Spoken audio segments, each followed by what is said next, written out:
Liberals at each other's throats as California housing crisis they created takes hold by Cillian Zeal for conservativetribune.com. Shortly after Donald Trump was elected to the highest office in the land, liberal Californians began floating the idea of a Cal exit, essentially seceding from the United States and taking its 55 reliably Democrat electoral votes with it. Plenty of Americans were willing to say bon voyage to the Golden State, but it quickly became apparent there was no reasonable way the state could survive on its own. California is a dumpster fire of over-regulation, fleeing businesses and debt, and then there's the state's housing crisis. Now, as reported by NBC News, the crisis has liberals at each other's throats. A median-priced one-bedroom apartment in San Francisco rents for nearly $3,300 a month in the Silicon Valley community of San Mateo. The median home will set you back almost $1.4 million. NBC wrote in a story published last week, even in semi-rural Petaluma in Sonoma County, at least an hour drive from the city, rent for a one-bedroom can reach $2,000 and more. Now, NBC noted that the battle is between the YIMBYs and the NIMBYs. And no, even though California is a fantasy land, this isn't a Dr. Seuss story. The drive to build more housing units, particularly along bus and light rail lines, has been spearheaded by members of the fledgling YIMBY for Yes in My Backyard movement, NBC reported.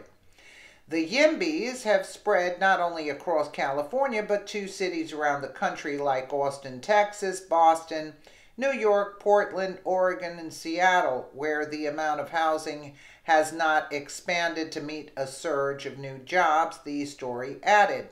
The YIMBY newcomers,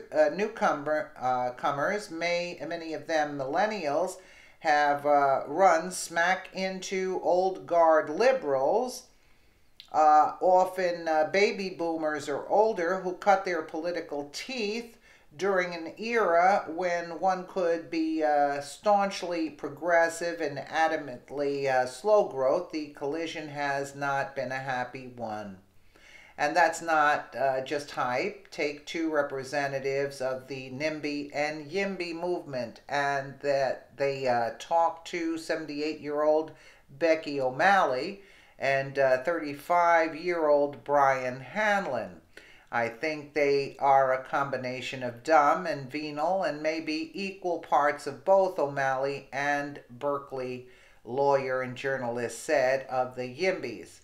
Hanlon, the director of California YIMBY, claimed that people like O'Malley are the height of baby boomer hypocrisy. They are the masters of hypocritical progressivism. Hanlon told NBC they have created what amounts to natural retirement communities, and now people like me can't get a toehold. O'Malley, meanwhile, called Hanlon an entitled young white boy as opposed to an entitled old white woman like herself. Okay, of course, neither group really recognizes how to solve the problem, which is to get government out of the way. Last fall, Governor Jerry Brown signed 3 new bills that, as Reason reported, attempt to boost supply by throwing tax dollars at high-density, low-income projects. One bill reduces some regulations, but only for certain projects that pay inflated union wage rates.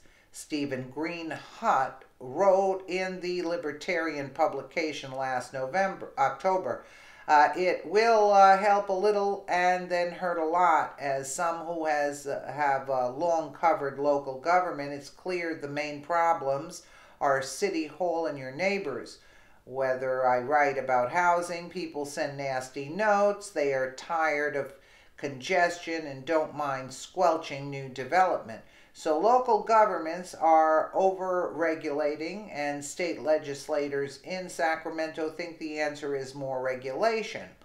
This is why we encourage CalExit. In fact, let's build a wall around the new nation. In 5 years, when they've all killed each other over unrestrained over regulation and taxation, we can come back in and resettle the region, and hopefully we can all then build houses without an officious government getting in the way. Unbelievable. They're a mess. They are actually a mess. And they don't know how to solve it because they're liberal nut jobs. That's all. Let me know what you guys think in the comments below. And again, thank you so much for watching.